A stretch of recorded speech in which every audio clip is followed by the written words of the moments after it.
जमाते इस्लामी पाकिस्तान के चीफ हाफिज नईम उर रहमान ने धमकी दी है कि नौजवानों के लिए रास्ता बनाओ, नहीं तो अराजकता फैलेगी। और चलिए अब आपको बताते हैं कि पाकिस्तान के जमात इस्लामी का प्रदर्शन कहां पर चल रहा है और कैसे शहबाज सरकार के लिए बड़ा खतरा बनने वाला है। तो पाकिस्तान में तख्ता पलट का क्या काउंटडाउन शुरू हो गया है, यह अपने आप में बड़ा सवाल है, क्योंकि जमात इस्लामी पाकिस्तान की जो बगावत है वो साफ तौर पर देखी जा रही। कहां पर इस वक्त प्रोटेस्ट हो रहा है। इस्लामाबाद, रावलपिंडी और पेशावर की बात करें तो जुलाई के महीने से ही यहां पर प्रोटेस्ट हो रहा है। खास बात क्या है रवि? बिल्कुल, बलूचिस्तान और गिलगित बाल्टिस्तान में भी विद्रोह का सिलसिला जारी है और तस्वीरें लगातार आई हैं वहां से। शहबाज सरकार और सेना के खिलाफ सड़कों पर लोग हैं। कई मामलों में असंतोष उभर कर सामने आया है। मनीष, सबसे बड़ी बात यही है कि पाकिस्तान में अलग अलग प्रांतों में हम अलग अलग तरीके से कह सकते हैं कि विद्रोह ना कहें अगर सो तो बड़े पैमाने पर असंतोष है। और ये कोई बात छुपी हुई नहीं है कि पाकिस्तान में सरकारें कैसे पलट जाती है। क्या कोई बैकग्राउंड पाकिस्तान में तैयार हो रहा है? इन आवाजों के पीछे कुछ है ऐसा? क्योंकि हमने इमरान खान को कैसे देखा जाते हुए, फिर एक नई सरकार चुन के आती है, वो भी बहुत फ्रेजाइल गवर्नमेंट है, मिला जुला के बनी हुई सरकार है। देखिए, ये बात तो सही है कि पाकिस्तान और बांग्लादेश की आप तुलना नहीं कर सकते हैं।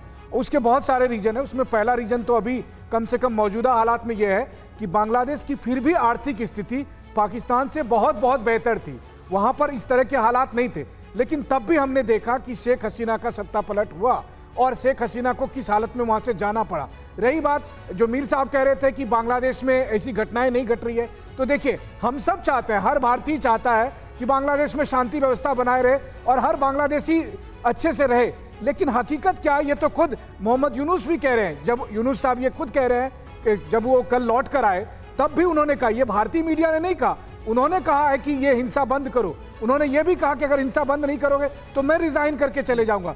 भारत सरकार तो खुद ये बात कह रही है कि बांग्लादेश के लोगों का हित हमारे लिए सर्वोपरि है। देखिए, सबसे बड़ी बात क्या है कि मोहम्मद यूनुस साहब ने यह कहा था, जो ऑन रिकॉर्ड है अमेरिकन डिप्लोमेट के साथ, कि बांग्लादेश में एक फैशन हो गया है भारत विरोध करना और उसी के नाम पर राजनीति होती है। अफसोस की बात यह है कि अब तक जो काम राजनेता करते थे, अब समाज के दूसरे वर्ग के जो लोग हैं उनके लिए भी एक स्टाइल हो गया है ये कहना कि भारत को गाली दो, भारत को गाली दो, ताकि बांग्लादेश में आप इंटेलेक्चुअल गिने जाएंगे।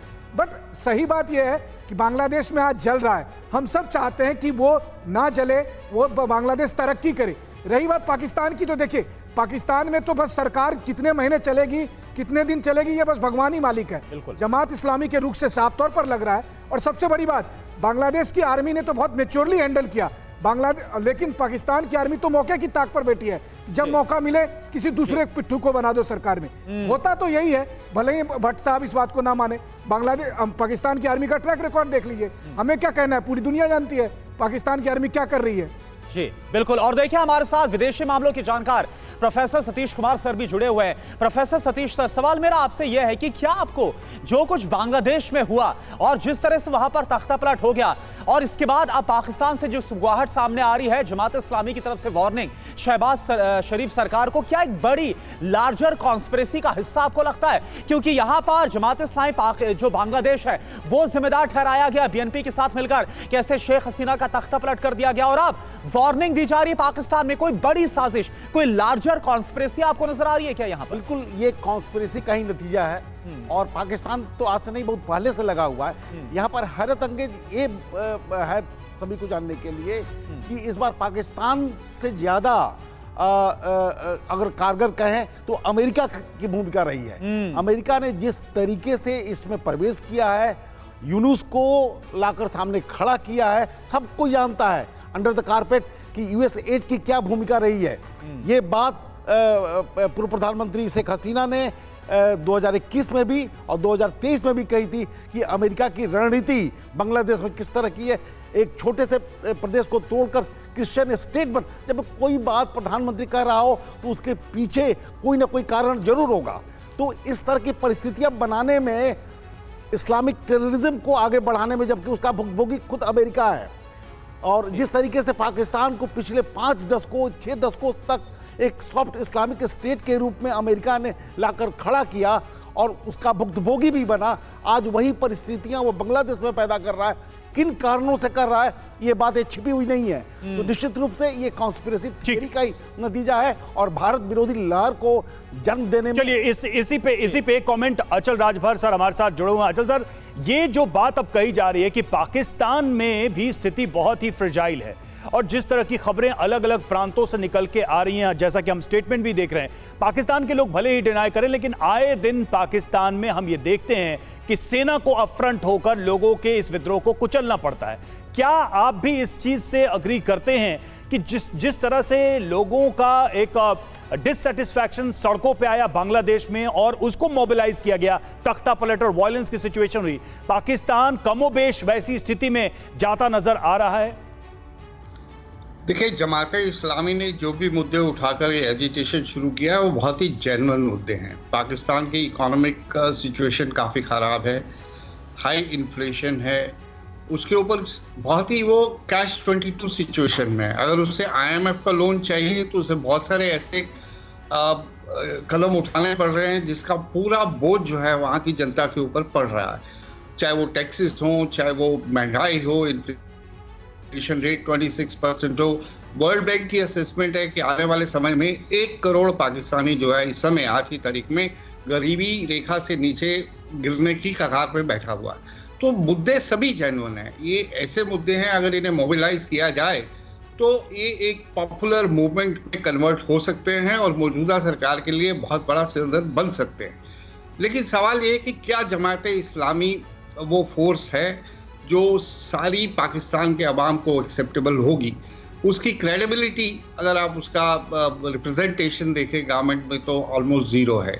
और फिर जो उसका इस्लामिक फंडामेंटलिस्ट कैरेक्टर है, क्या वो पाकिस्तान की आम जनता को मंजूर होगा, ये भी देखने वाली बात है। फिर आर्मी का रुख क्या रहेगा इस बात को लेके? क्या आर्मी चाहेगी कि जो सरकार उन्होंने बिठाई है आज की तारीख में उसे क्या ऐसा कोई ऐसा हो गया, ऐसी बात हो गई है कि उसे हटाया जाए और उसके बदले में जमात इस्लामी जैसी फोर्सेस को लाके बिठाया जाए, तो उसके कोई आसार लग नहीं रहे।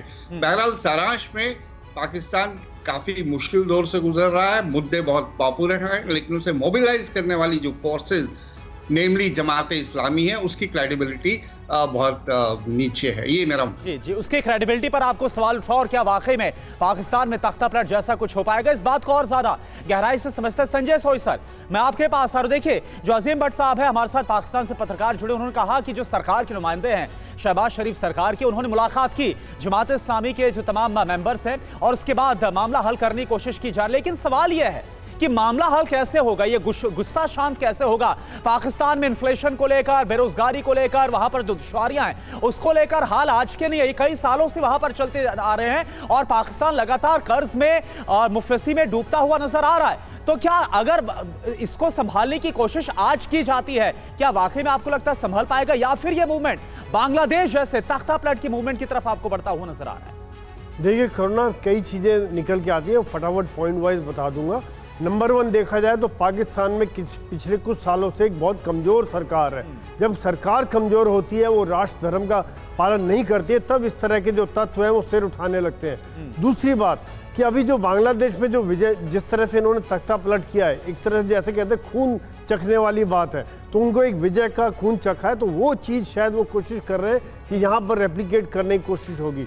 तीसरी बात कि जब से ज़ियाउल हक के बाद से हमने देखा है कि पाकिस्तान की सरकार ने कहीं ना कहीं एक हार्ड लाइनर की सपोर्ट लेते रहे, कुछ ना कुछ इस तरह से उनको एनकरेज करते रहे और धीरे धीरे जो पहले एक टॉलरेंट गवर्नमेंट होती थी वो धीरे धीरे हार्ड लाइनर की तरफ बढ़ती रही है। और ये इस तरह के जैसा सांप है कि जितना बढ़ता जा रहा है, जितना ताकतवर होता जा रहा है, उसमें शायद इनसे ज़्यादा ताकतवर हो जाएगा और एक गवर्नमेंट की पॉलिसीज़ को गवर्न करता रहेगा। अभी हमने देखा कि इस समय भी सरकार की हालत काफ़ी ढीली है।